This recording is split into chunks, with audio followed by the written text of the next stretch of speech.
Hey, what is up, everybody? Welcome to the Guilty as Charged podcast, coming to you live on a Monday night. My name is Steven, and I am the host, as always. And joining me is my guy, Tyler. Tyler, what's up, man? How you doing tonight? Doing pretty well. I know we've got about 30 or 26 minutes now until Hops with Pops. And I definitely am going to jump over there because there's some beat writer beef going on. So I'll jump over there and ask if he was surprised by Keenan Allen being traded. But otherwise, I'm doing well. Steven, how are you? I'm doing good. Yeah, hopefully you guys, stay in here for at least 26 minutes. You have our permission to go listen to Hops with Pops live if you are here. If you're not listening to this live, definitely encourage you to go over and check out Hops with Pops. It's Hops with Pop, excuse me. One of the best beat writers in the business, and we are very grateful to have him. Very grateful also for our guy Bolt Brett, who was able to create that image that's now going to be on our countdown. And tonight's show, as always, is brought to you by Prize Picks. So we'll have more on them later. But had to jump on tonight to break down the latest signings of center Bradley Bozeman. I should say injured offensive lineman. We don't know specifically center. I assume center. But Bradley Bozeman has officially signed. Troy Dye has officially signed. And Denzel Perryman has signed. So a lot to get into tonight. The Chargers, we kind of figured would be shopping in this kind of aisle in free agency, and they have been able to do that. So we'll start with Mr. Bradley Bozeman. We talked on Saturday about the priority of the second wave of free agency, and we talked about center being that first priority. So, Tyler, now that we have the center, kind of figured it would be Bradley Bozeman, but what are your thoughts here as we kind of look forward to the 1-year deal of Bradley Bozeman? Yeah, that was my thought. Figured it'd be Bradley Bozeman, and it was. And this is great for the Chargers.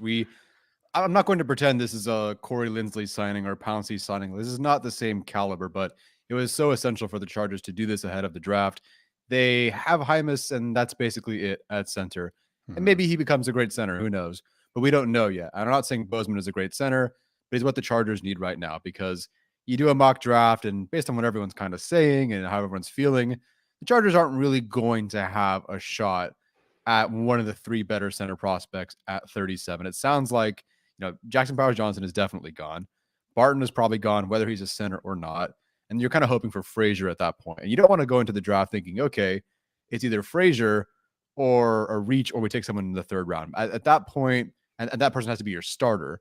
At that point, it's getting too dicey. So them and going to get Bozeman is awesome.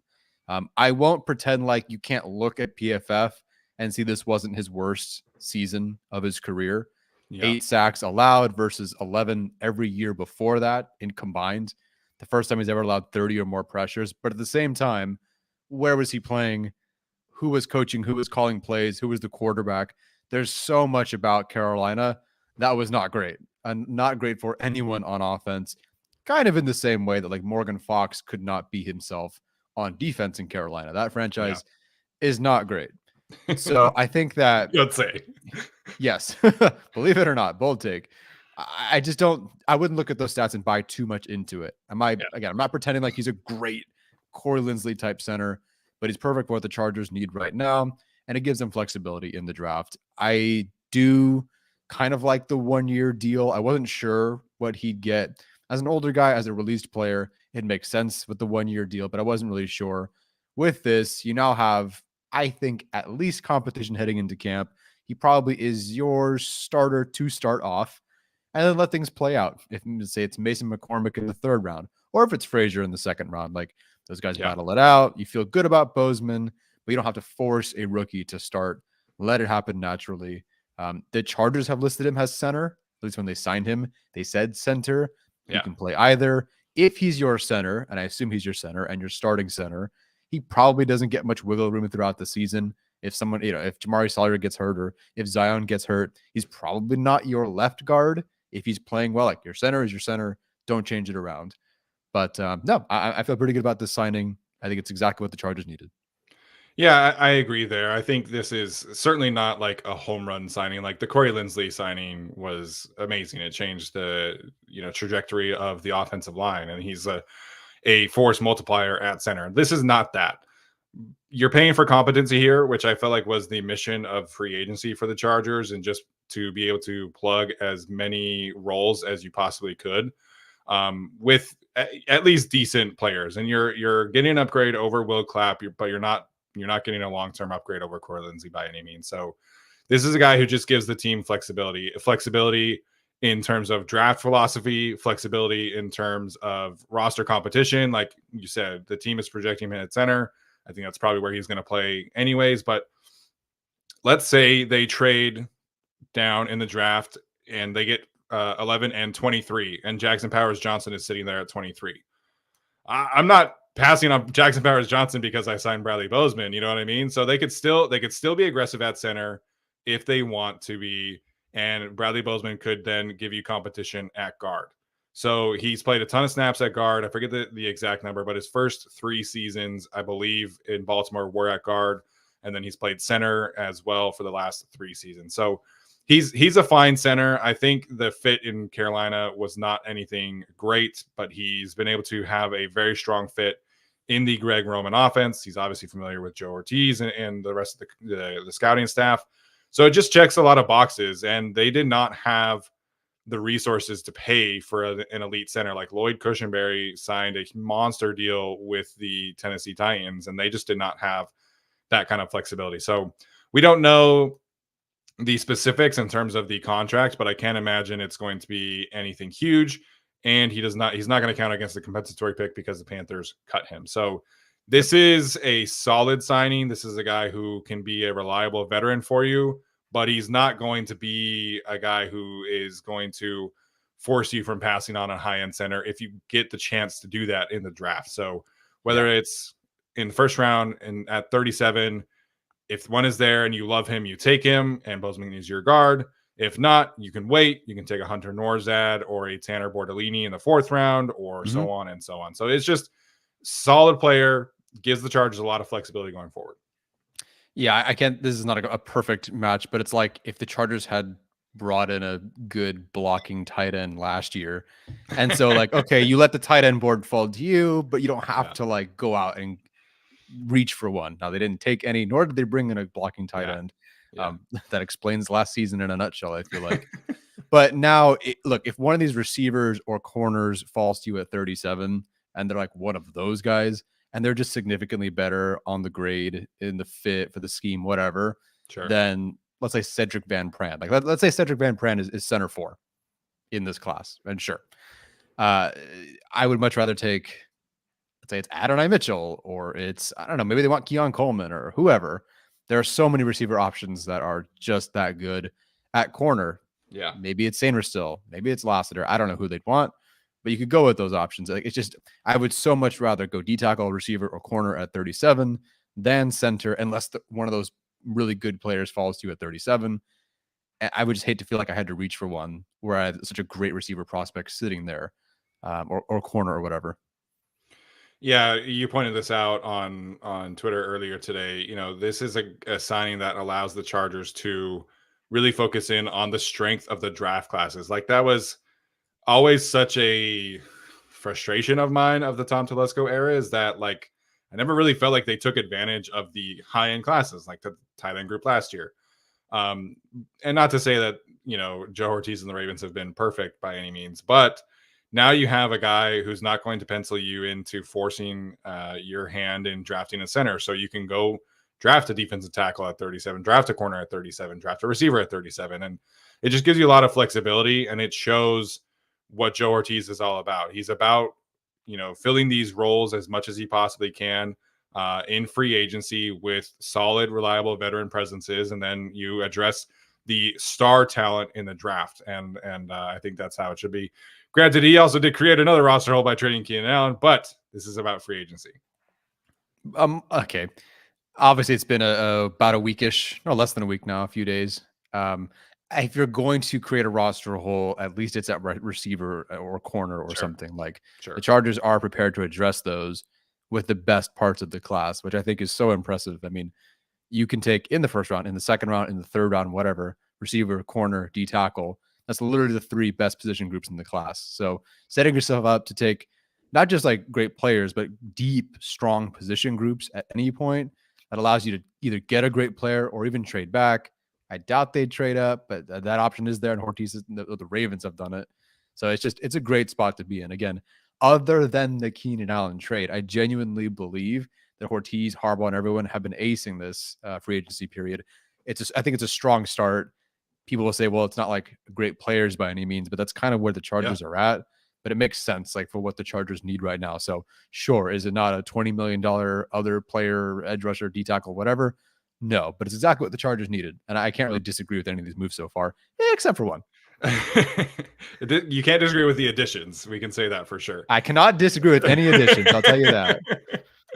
But to kind of wrap this up on Bozeman in particular, I think, the Chargers went into the offseason saying there was a lot of talk about solving the run game, and we haven't seen it by any means, obviously, but everything that they have added to this offense so far points to that, right? So you bring in Greg Roman, run game savant. You add a blocking tight end as your first real addition in Will Dissly. You add a big physical running back, Gus Edwards. You add a big physical center who's a great run blocker. He's not a great pass protector, like you mentioned earlier, but he's one of the best run blocking centers in the league over the last 4 seasons. In terms of Pro Football Focus run blocking grade, his average across the last three seasons is a 71.6, which is 11th among all centers that have qualified per the snap minimum metric. So this is a guy that can block his ass off in the run game. And it's going to be very different. Not to say that Corey Linsley was a bad run blocker, but he was a smaller guy. He was more of a technique, timing, athleticism center. And Bozeman is a big physical, people-moving center. So it's going to be a little different for us to look at, what he is just from a aesthetic standpoint and what kind of profile he brings to the table. Yeah, and also I haven't done enough. Hey, which center weighs this much or whatever? But if you look at some of the centers that we've studied, you've got the guys in the first round, seventh round, whatever, everything in between. I would now start looking for a Bozeman type potentially. One, because they drafted him. Two, because they've now signed him. So, or at least the Ravens did, and now the Chargers have signed him. So, looking for more of those guys, because there's a lot of really good centers in this class, but some of them are movers and they're lighter and they're great in space and they're killers in space, and that's great. That's not necessarily what the Chargers need. So, looking for some of those guys. Now I can start kind of focusing. Not that I wasn't looking for a kind of a gap power big guy before, but now I'm trying to look for those Bozeman types. Yeah, I think it's a really interesting transition at the position in general around the league. The guys at the Athletic Football Show, Nate Tice and Robert Mays, were discussing this. There's a real emphasis going on about getting more size and physicality at center. I mean, the Rams are going to play Steve Avila at center, and he's 330 pounds. Jackson Powers Johnson is going to come into the league right now. He's 330 pounds. So for a really long time, we had the Corey Linsley, the Jason Kelsey, undersized athletic types. What was his name that played for the Falcons for a long time? Alex Mack was another one.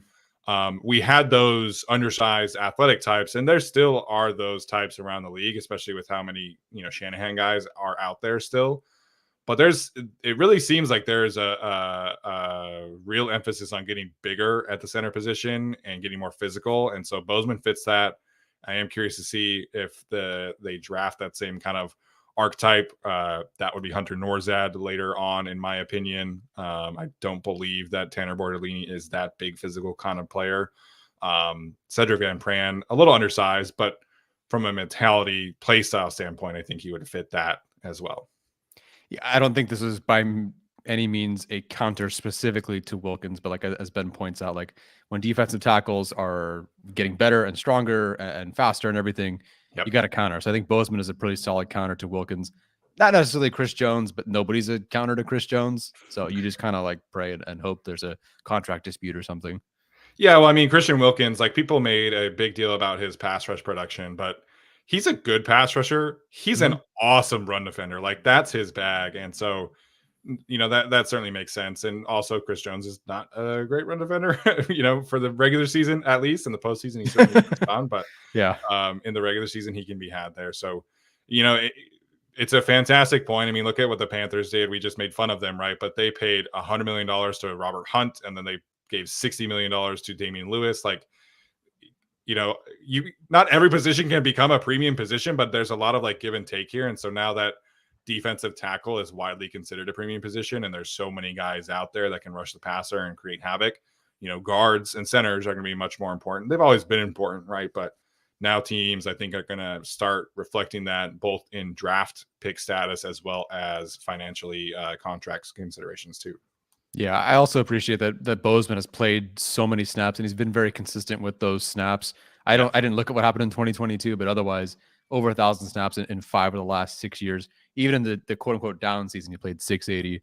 I don't think Zion and Jamari Sawyer really need to go into this year, new scheme, new ideas, and everything. Thankfully, same position, and have to see their center leave again. That's the only real Yeah. detractor of Corey Linsley's career with the Chargers, is that one was very much so, they're all not his fault, but one was more of a health thing. But like the consistent in and out of the lineup, especially the year Herbert had his rib injury, just so difficult for them to get going. I think it's nice to just have, even if it's, let's say it's average play, it's the same guy, hopefully, for all 17 games, maybe more games if they make it the postseason. But I think that's kind of an underrated aspect here, too. Yeah, and to just put a bow on this, Luke pointing out his pass blocking is certainly a struggle. It was not a great asset of his in Carolina. The hope, I think, is he'd be in a better scheme he's more familiar with, and regardless of what you think about Zion and Jamari Sawyer or whoever is playing at right guard, he's going to be playing with better guards than what he was playing with in Carolina, where it was like Brady Christensen and Deontay Brown and not much else. So Mm-hmm. I think his play will be better. I'm not certainly not going to predict that he puts out Corey Linsley numbers as a pass protector, but I don't think he's going to be 29th in pass blocking this year. Assuming health, assuming positive reaction to the scheme and all that stuff. It feels more like you're paying for like an 18th, 15th to 18th range in terms of pass protection. I think you can live with that for 1 year. Yeah.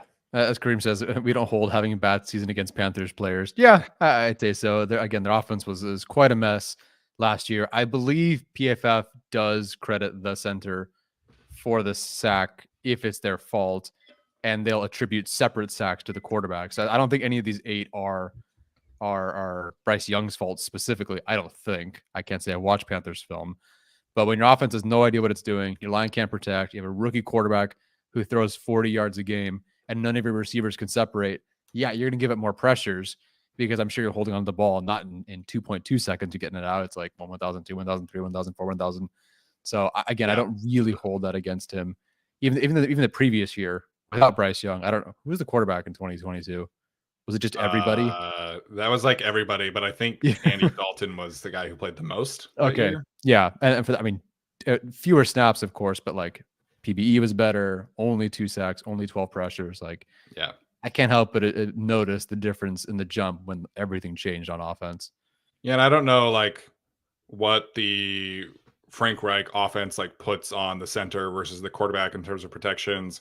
Um, it sounds like the protection plans are a little bit more simpler with the Greg Roman offense. It doesn't place a ton of pressure on anybody, which I think is going to be good for the entire offensive line. But if push comes to shove, you have a guy like Justin Herbert who has really taken a big positive step in the mental aspect of identifying pass protections and stuff like that from last season.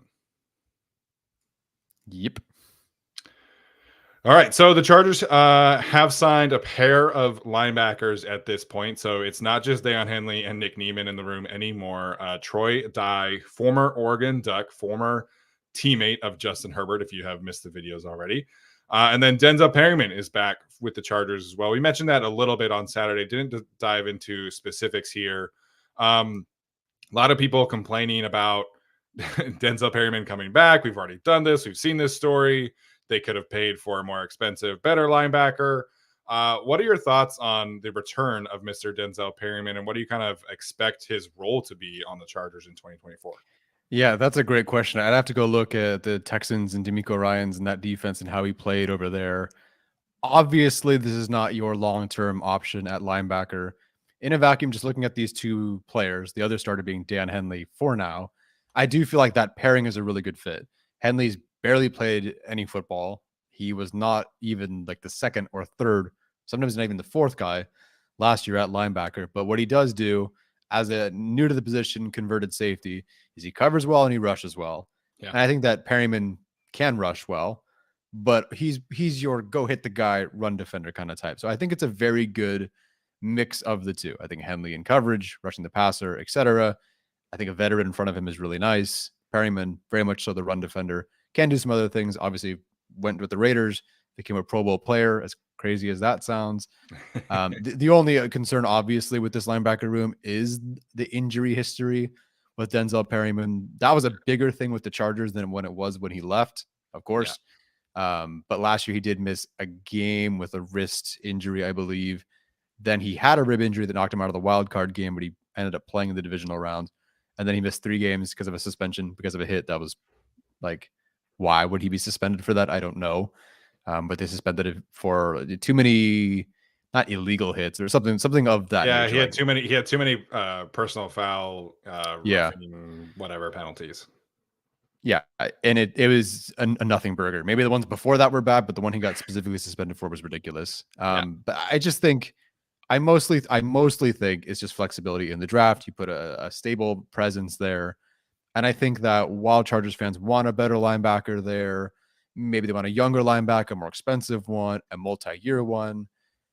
I just think this is maybe the position the Chargers go, we're going to let it be in 2023, 2024, excuse me. What year am I? And just let it rock from there. Let Henley develop. He becomes your linebacker 1, etc.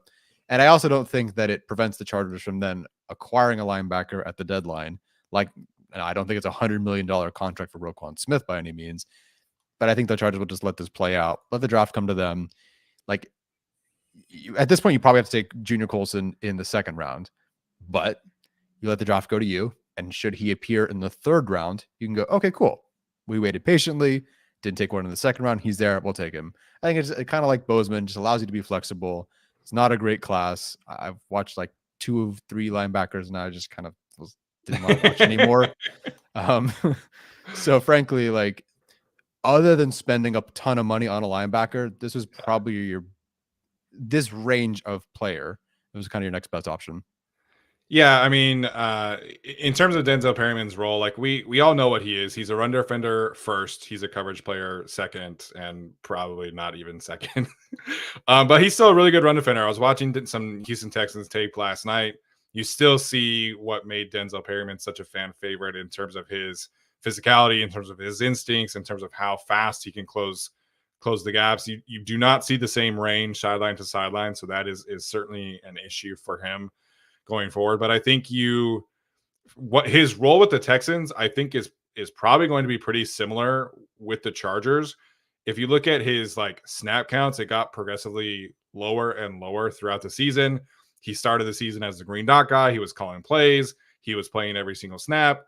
Because the Texans had 2 younger linebackers, Christian Harris, who they drafted in 2022, and then Henry To'oto from Alabama, who they drafted last year. And those 2 were kind of like coming along and taking their lumps and things like that. And so Christian Harris started as kind of like the linebacker 2. He ended the season as the linebacker 1. Denzel Perryman started as linebacker 1. He ended the season as kind of like linebacker 2A, 2B kind of deal, splitting with Henry To'oto.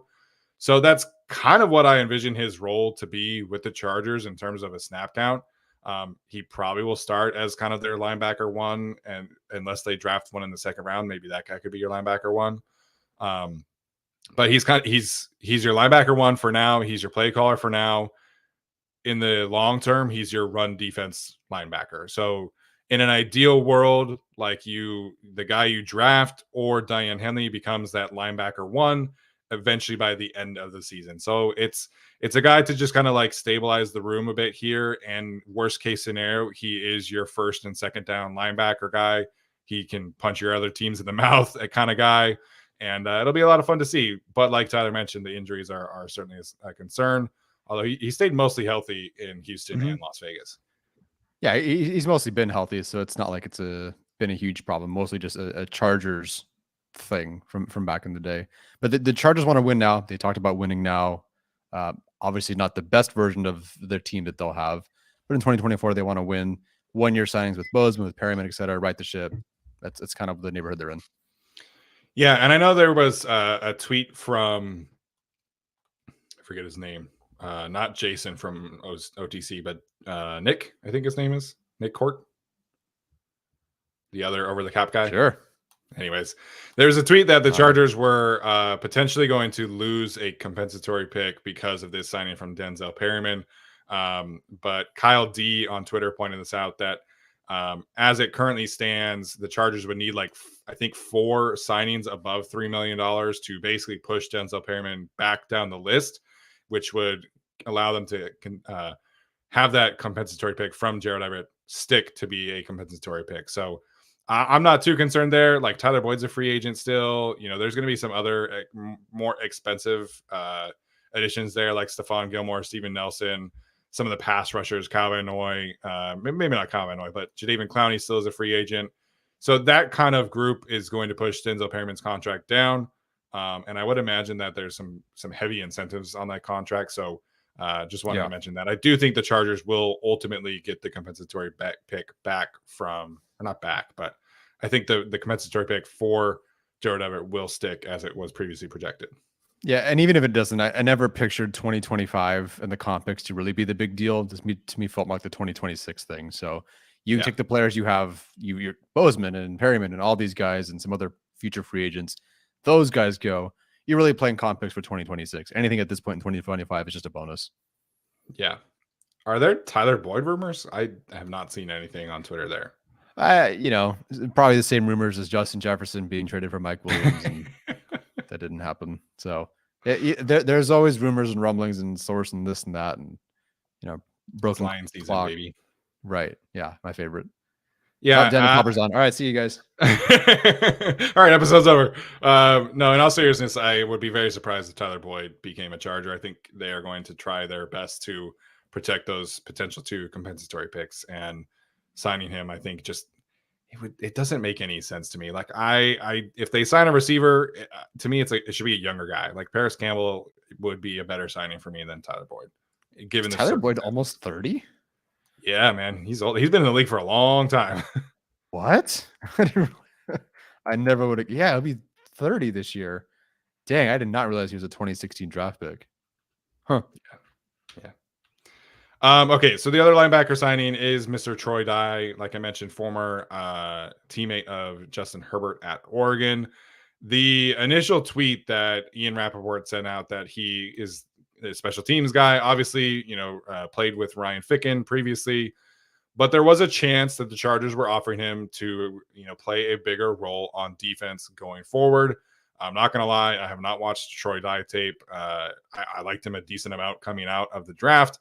But to me, this is just the Chargers lost Amen Ogbongbemiga, who honestly I completely thought was still on the roster until he signed with the Bears. So this is just an Amen replacement. But any thoughts for you that Troy Dye could actually carve out a role here on defense? Yeah, I think you let it play out. I think that Henley's probably still your linebacker too, but he's played 54 snaps in the regular season, and I think Troy Dye, granted over multiple seasons, has 300 or 400, something like that. So I think you could let it play out. Henley is your future, or should be your future. So I think he plays and starts. But Dye, like you said, I think is Amen Ogbongbemiga's replacement. And I think we always confuse Amen because Nick Neiman was the same year. He's still on the team, but because Amen is an undrafted free agent, and then was he ever cut and then brought back? I could be wrong. I don't think he made the roster initially his rookie season, did he? Mm-hmm. I don't remember, but yes, I think he's Amen's replacement, and he'll be awesome. Yeah, guilty as Pops. Guilty as Pops. Popper is welcome on the show anytime. We're probably going to have him on either here or the Chargers channel before the draft. So we'll have an appearance from Daniel Popper before at some time soon. But yeah, I mean, Ryan Ficken can get what Ryan Ficken wants. Like, this is what this comes down to me. If he wants a linebacker to continue to play special teams, he can have whatever he wants at this point. Yeah, no, I agree. Looking at just his special team snaps, he had 11 his last year with Ryan Ficken, and then he left, and then he's had 11 in 2 years since. So Ryan Ficken will get it done. He'll be amazing. I'm sure he'll make some great plays on prime time. You mean special teams tackles? Yes, special teams tackles. Okay, I was like 11 snaps is not a lot, but yeah, tackles. That's good. That's a good number actually. Yeah, no, it's a really good number. I think it was like in the top 25 that year. Yeah. Okay, in terms of moves, the Chargers did let Michael Davis walk in free agency, so he has decided to sign with the Washington Commanders following Austin Eckler and reuniting with Anthony Lynn, as well as getting back to the system that drafted him. So Dan Quinn obviously shares a lot of defensive DNA with Gus Bradley. There's been no terms leaked, at least not yet at this point in time. So usually we get like, oh, like so-and-so signing with so-and-so for X amount of money. That didn't happen. The team just like, hey, we signed this guy. But I think it's a good fit for Michael Davis. I would imagine there's a decent chance at a comp pick, but we have not seen anything official here. If it's anything, it would be a low compensatory pick because I'm not going to think that Michael Davis signed for, a big amount of money. But like $3 million with upside, I think is reasonable for a cornerback of his stature, maybe. Yeah, that sounds about right. I'm actually surprised he went to back to that kind of Gus Bradley, Dan Quinn sort of defense, given that he said so much recently before this past season how much he likes playing up close, man, pressing, using his hands, etc. Yeah, but he's obviously familiar with it. And frankly, like, I don't know if this style of defense that he just was a part of, did him any favors in the end. So I also get why he'd go back. Yeah, this could be more related to like Anthony Lynn than Dan Quinn. I don't know. Also, it's just like paid him the most. Yeah. Or Washington was the only team interested in him. I don't know. Yeah. No, I mean that's great. I know that they didn't draft a corner last. No. Yeah, they drafted the skinny guy. What's his name? Forbes. Thank you. Yeah. Okay, so they have Forbes.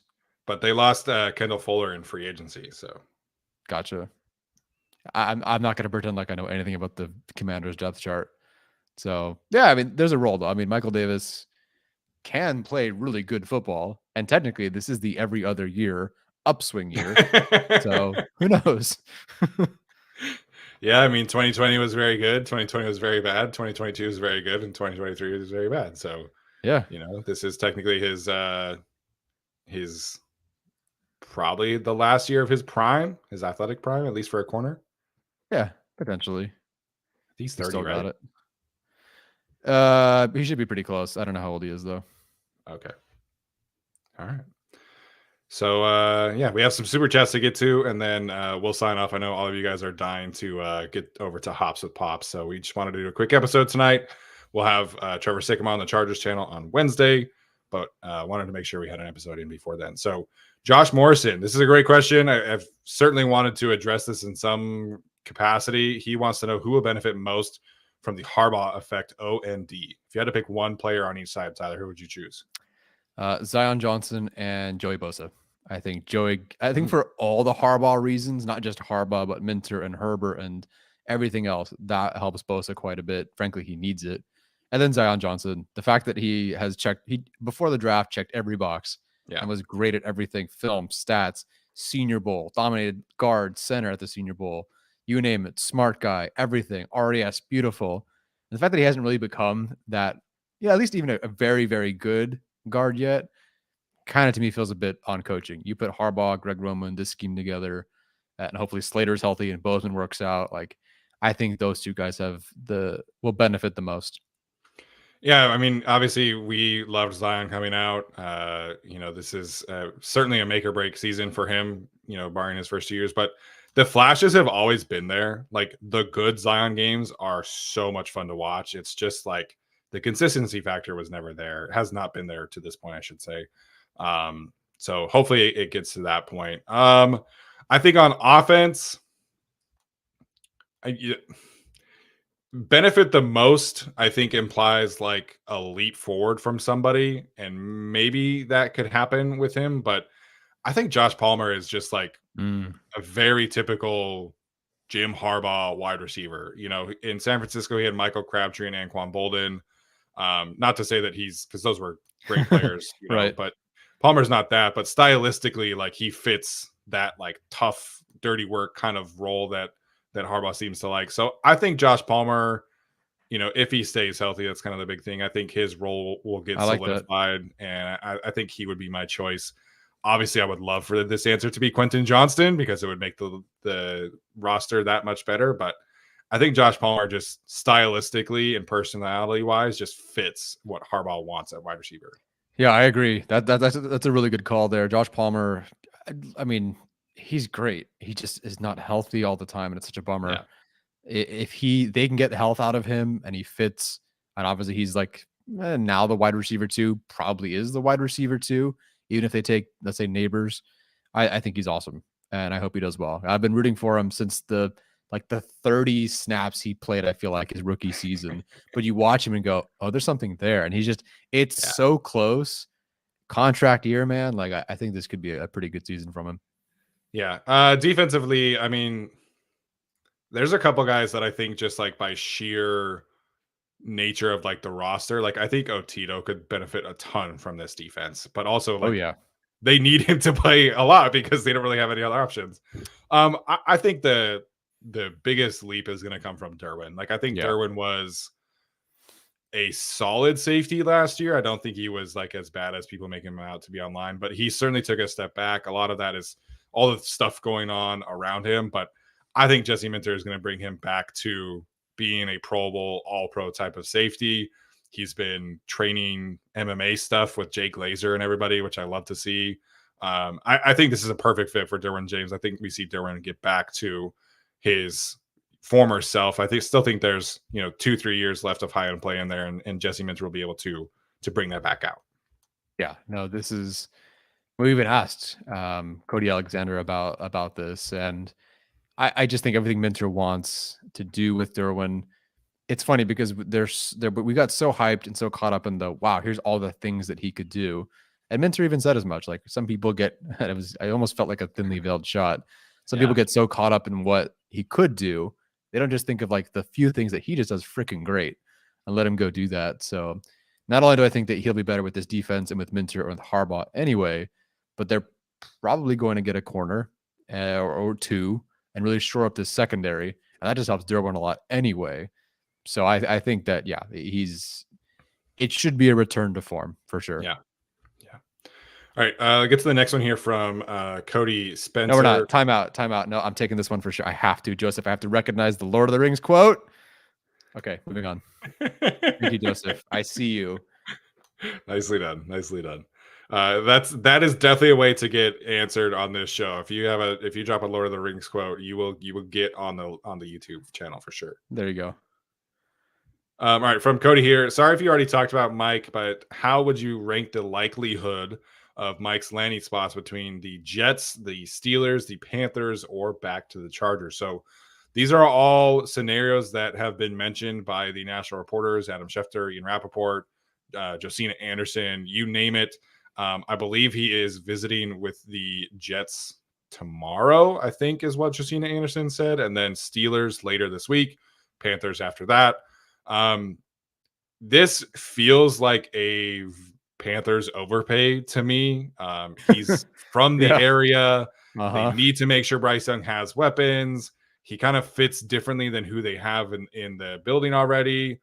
It just feels like that's the case here.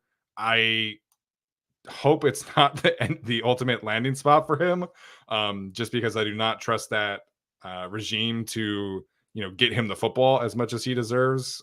More so the quarterback, I guess I should say. But the Panthers feel like the most likely to me, just based off of vibes only. Yeah, that was mine. Is it the best situation? Absolutely not. But he is, in terms of quarterback at least, and coaching and franchise and beer throwing owners and stuff like that. I think that it's a good spot for Bryce Young, right, to get Mike Williams. I mean, the ability to throw it up, that's great. But yeah, could just be a Panthers overpay here. And hey, I'd respect it. Go to Carolina. I don't think the Chargers play them this year. Do they? Oh, they do. They do, yes. They do play the Panthers this year. Great. As long as we're not playing an Arrowhead, we'll be okay. Yeah.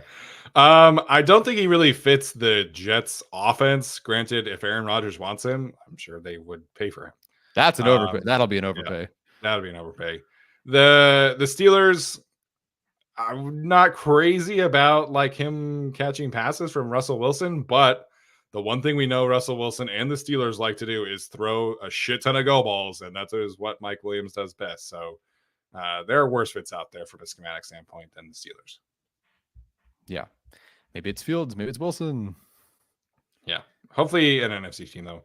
I would be pretty surprised if he came back to the Chargers though. I think that Yes. it would have to be a like very low number, I think, for the Chargers to actually pull the trigger there. And I think also it probably just might be time to like move on. And I think they're very much trying to get younger, more explosive at the position. So I would rate the chances of him coming back to the Chargers pretty low. Yeah, if in the off chance it's a terrible market and everyone just cannot clear him medically and they're worried about his long term or even just short term this season, maybe. But frankly, the Chargers don't say thanks for everything in a media post and then bring him back. Like the Chargers typically don't do that. Not that not that the media group is in the front office by any means, but I think when you say goodbye, it is a goodbye. In 8 more years, he joins the Chargers again, like Perryman and Atauchu and these guys. Yeah. Yeah. When he's, on the edge of his career. So I would say to sum up, I think Panthers feels like the most likely. Jets feel like the second most likely after that. Yeah, I could see that. Last one here from Justin, aka So Light, with the Bozeman signing. How much cap do we have left? I didn't see any numbers here on the Bozeman contract. I don't know if that's come out yet since we've been I haven't seen anything. If someone's seen it, let me know. But we're still waiting on a couple of contracts. I don't even know if Hurst is on here yet. No, he's not. So in terms of the Chargers, the Joey Bosa deal officially came in on Over the Cap this morning. So Joey's cap number this year went from $36 million to $26 million for 2024. The team cap space now is at $38.7 million, according to Over the Cap. So that's the total. Let me make sure I get this right. So Bradley Bozeman is not on there. Hayden Hurst is not on there. Denzel Perryman is not on there. Troy Dye is not on there. So there haven't been any real updates there. The Chargers will probably need $11 million ish to sign their draft class. And then teams typically like to have around $8 million for in-season budget and things like that. So really the Chargers are at like $23 million in total spending space. And then we'll see what those numbers for the other contracts come in. But it's like probably cap numbers around 2 or 3 million ish for each player, I would guess. Yeah. Well, let's say with the draft in consideration, let's say $20 million because Joe Ortiz, they're going to sign some guys in August and September. Sure. So the in-season budget is definitely, I think, it will either be higher or it will be used more than previously. So that 38 with the draft class, with the in-season, with these moves, let's say 20 million is actually left because I don't want to do 19 million or something. That's fair. But yeah, we don't have numbers here. I don't think Bozeman's contract will be ultimately that much. Maybe like a $5 million contract and like a $2.5-3 million cap hit. But we'll certainly have a larger breakdown, I guess, once the numbers are all officially into over the cap. So still waiting there. I guess my last question before we go in the chat, you can respond to this too. Is there a big move on the way? Because I've gotten 1.5 billion DMs saying, okay, you don't have all this money for nothing. So what are they using it for? My response most of the time is, I feel like it's 3 to 4 or 5, $3-4-5 million kind of moves, 1-year deal sort of things. Do you or Chad, do you feel that there is a big move on the way? And I guess then my next question is, what would it be or what position?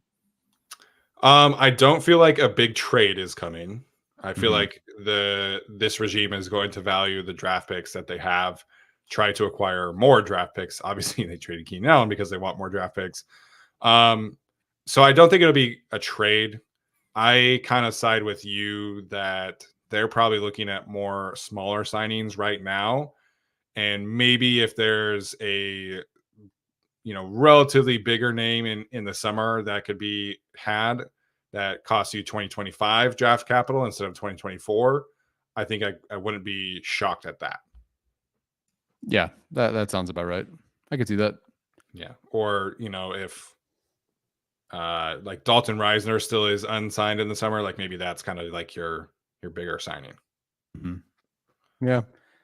Let's see if Chargers fans can handle that. Sorry, was laughing at the mention of Corey Davis, the receiver who retired last year. Oh, well, yeah, I don't He's know back. about that one. He's back, but he is. He did not play last year. Gotcha. Yeah, I don't know about that one. Yeah, my expectation is like smaller, cheaper deals for the short term. Maybe something bigger in the summer happens. Yeah, I could see that. All right, guys. Hopefully, you enjoyed the show today. It seems like most of it stayed pretty steady, even with Hops with Pop going on. So hopefully, you can go enjoy that.